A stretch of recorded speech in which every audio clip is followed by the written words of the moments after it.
जोङो दुलाराय बर' फरायसा आफादा गोबां जिल्लायाव जोङो 2 घन्टानि थाखाय मोनसे धरना लादों आरो बेयावबो जों क'क्राझार जिल्लानि दैदेननायाव बड'फा चिल्ड्रेन पार्कआव बे धरनाखौ लादों।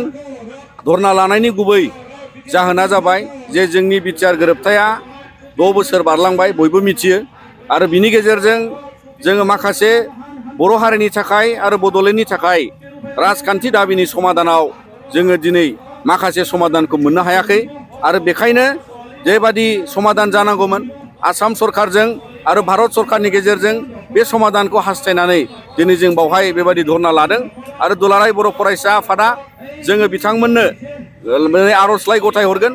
मानोना बिनि गेजेरजों जोङो फोरमायगोन जे जोंना आसामाव जि आद्रा थानाय बाउन्डारियाव गामि सोसननाय सनितपुर बिश्वनाथखौ लानानै आरो लखिमपुरनि माखासे गामिखौ लानानै बेवहाय जोङो जेसेबां गामि सोबावनांगौ दङ आरो बेखौ लानानै आसाम सरकारा दासिमबो खामानिखौ जागायफिनाखै गोदान सरकार जानायनि उनाव। दा बिनिखायनो जोङो बिथांमोनखौ जागायफिननो खावलायो आरो बेजों लोगोसे जोंनि जेसेबां संबिधानिक जि सोमोन्दो थानाय 125 एमेन्डमेन्टजों आरो बड'लेण्डआव जि सिट बारायनाय आरो बेबादिनो 60 सिट जि जानांगौ आरो बेवहाय जि संबिधाननि एमेन्डमेन्ट जानांगौखौ भारत सरकारा गोख्रैनो दानि सोलिबाय थानाय पार्लामेन्ट सेसन आरो लोगोसे आसामाव सोलिबाय थानाय जिथु एसेम्ब्लि सेसन जोंनि बे बिटिआर गोरोबथाया बिथांमोननि बावहाय थिरांथा महरै माखासे बिथांमोननि सावरायनायाव बाहागो मोननांगौ एबा मावफुंनायाव बाहागो मोननांगौ होननानै जों हास्थायदों। दा बिनि थाखायनो जोङो दिनै बे गुबै माखासे राजखान्थियारि दाबि समाधाननि थाखाय जोङो बावहाय 2 घन्टानि धरनाखौ लानो बाध्य जादों आरो उननि समाव जोङो गुबुन गुबुन थासारियाव जोंनि बे दाबिखौ लांनायाव बा दाबि खालामनानै जाफुंसारनायखौ हास्थायनायाव जोङो दुलाराय बर' फरायसा आफादा जों गुबुन गुबुन राहाबो लागोन। दा गुबुन जोंनि दिनैनि बे धरनायाव जों माखासे दाबिखौ सरजाबनानै आसाम सरकारनि सायाव बिसेसके जों खावलायनो लुबैदों। मानोना जोङो नुनो मोनो जे थांनाय रायजो सभानि दा सोलिनायाव मोनसे जे जोंनि रायजो सभानि मानगोनां एमपि रोंगोरा नार्जारि बिथांनि सोंनायनि फिननायाव बावहाय आसामनि थाखाय जे जोंनि एसटि स्कलारशिप बा एसटि स्टुडेन्टसफोरनि जे स्कलारशिप बियो दाहालागै गोबां फरायसाया मोनालासिनो दङ। बोसोरथामनिख्रुइ बिथांमोना गोबां फरायसाफ्रा दाबो रेगुलारलि मोननो हायाखै। दा बेनि थाखायनो जोङो बे फोरमानलाइखौ नुनानै हास्थायदों जे आसाम सरकारा गोख्रैनो एबा थाबैनो रेगुलारलि आसामनि जे भाग एबा आसामा जे स्कलारशिप रिलिज खालामनायाव मदद खालामनांगौ बेखौ फरायसाफोरखौ थाबैनो स्कलारशिप मोननायनि थाखाय राहा खालामना होनांगौनि थाखाय जोङो बे मेम'रेन्डामाव दाबि लाबोदों। आरो बेजों लोगोसे जोङो दिनै एजुकेसनाव सोलोंथायाव जोंहा आसाम नाङै निउ एजुकेसन पलिसिखौ मावफुंनाय लोगो लोगोनो गोबां हायार सेकेन्डारियाव आपग्रेड जाबाय, हाइ स्कुलनिफ्राय हायार सेकेन्डारि जाबाय, बर' मिडियाम एसामिस मिडियाम गुबुन मिडियामावबो। दा बेखौ लानानै जोंहा फोरोंगिरिनि गोनांथि दङ।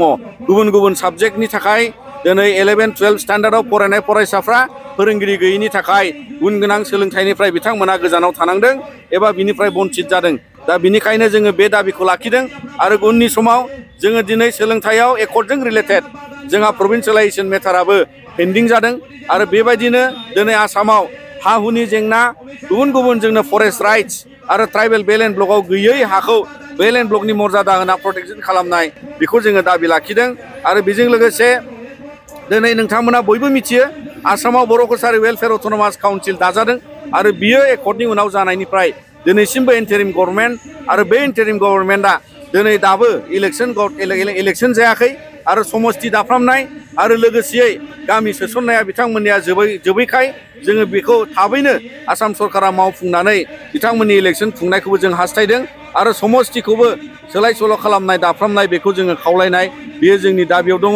मानोना दिनै बियो मोनसे खुंथाय बेबस्थायाव रांखान्थि एबा रां बावजाजों बिथांमोना सालायनो मोननांगौ बेखौ लानानै जोङो दाबि लाबोदों। आरो जोंनि एकर्डआव आरो सिगांनि बिटिसि एकर्डआव होनाय बायदि कार्बि आंलं दिमा हासावआव थानाय बर' हारिया जोंनिया बावहाय बर' कसारि हिसाबै एसटि हिल्स एबा हाजोआरि ट्राइबेल नङा। दा बेखायनो जोङो बे दाबिखौ दिनैसिमबो जिहेतु आसाम सरकाराव आरो भारत सरकारा बेखौ मावफुंनानै होनांगौ। जि मर्यादाखौ लानानै दिनै जोंनि फरायसाफ्रा जोंनि इयुन जोलैया एसटि हिल्स एबा हाजोआरि मर्यादा मोनोब्लासो हाजो ओनसोलाव थानानै हाजोआरिफोरनि बा हाजो ओनसोलनि 6 सिडुल काउन्सिलाव थाफानानै दिनै जोंनि बर'फ्रा बेवहाय बेबायदि माखासे नासयजानाय एबा गोलैसोनाय जोङो एडमिसनाव जोङो गुबुन गुबुन साख्रि बाख्रि लानायाव बेबादि ST हिल्स नङैलाय गोबां जायगायाव जोङो माने बिनिफ्राय माने गोजान जानांदों। दा बेखायनो जोङो बेफोर दाबिखौ मावफुंनायनि गेजेरजों भारत सरकारा जोंनि बर' हारिनि थाखाय आसामाव थानाय बर' माहारिनि जेंनाफोरखौ सुस्रांनांगौ।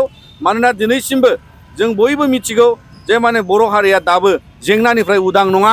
माब्लाबा रावनि जेंना, माब्लाबा दासिमबो बे 90 सिदुलाव गनायथि मोननाय संबिजिरारि गनायथि थानाय बर' रावा दिनैबो जोंहा गोबां माने खैसाराव दङ। जों मिथियो सेन्सासावबो जिहेथु असमिया रावा एप जेब्ला मबाइल एप खुलियो बावहाय हिन्दी, असमिया राव, इंलिस राव बे अपसना थायो। नाथाय दिनै सिडुल भाषा हिसाबै, सिडुल राव हिसाबै बर' रावखौ आरोबाव सेन्सासावबो सोफायाखै। दा बेखायनो जोंहा बेवहाय जोङो माने जुदिও दिनै जों बेखौ होआखै, जों आलादायै बेफोरखौ मख'योब्ला दासिमबो जों बर' हारिया नासयजानाय, बर' हारिया रावजों, बर' हारिया राजखान्थि भाबै आरो गुबुन गुबुन जोंनि दाबिफोरखौ लानानै आसाम सरकारनि सिङाव जोङो जे उदां नङा बेयो मोनसे फोरमान।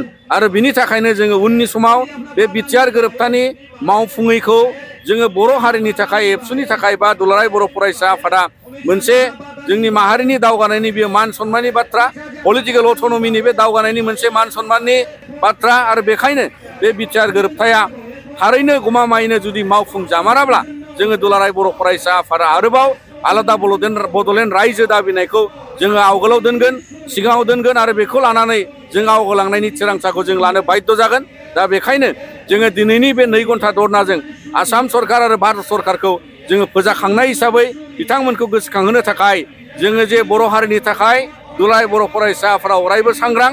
आरो बे खौरांखौ आरो बे मोनसे दिनैनि धरनानि गेजेरजों जों गासै आसाम सरकार आरो भारत सरकारनि गासै बिथांमोना जाहाथे सांग्राङै जोंनि बे राजखान्थियारि जे आद्रा खामानि बिटिआर गोरोबथानि बेखौ मावफुंनो थाखाय जोङो दिनैहाय खावलायो।